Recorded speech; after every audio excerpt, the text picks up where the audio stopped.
Thank you, Chairman Doyle. It's timely that we're holding this hearing today to discuss the lack of ownership and employment diversity in the media marketplace. Earlier this week, there was a lot of criticism about the Academy Award nominations for a lack of diversity in the acting and directing categories. This same criticism holds true with media ownership. I don't think anyone can dispute that ownership of our media does not reflect the diversity of our country.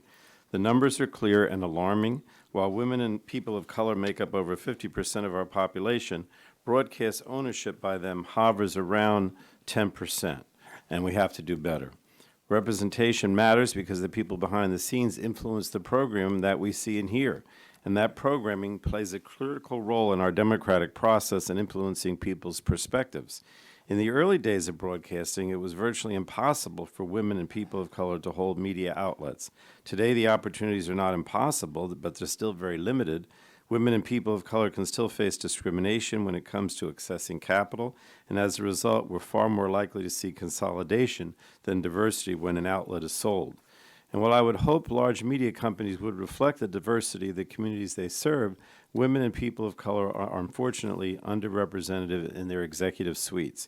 We also do not have any data to better understand employment demographic trends because the FCC has failed to collect that data for nearly 20 years. And this is extremely unfortunate. Diverse employment is just as critical as diverse ownership. It's the executives and producers who influence program decisions, which news stories to cover, and importantly, how to cover a story. So I'm pleased that we're here today with bipartisan efforts to improve diversity in the media marketplace. Representative Butterfield's bill would reinstate the successful tax certificate program. Representative Clark's bill ensures that FCC's data is analyzed and not simply reported. And legislation from Representatives Long and Veazey requires the FCC to examine market entry barriers for women and people of color.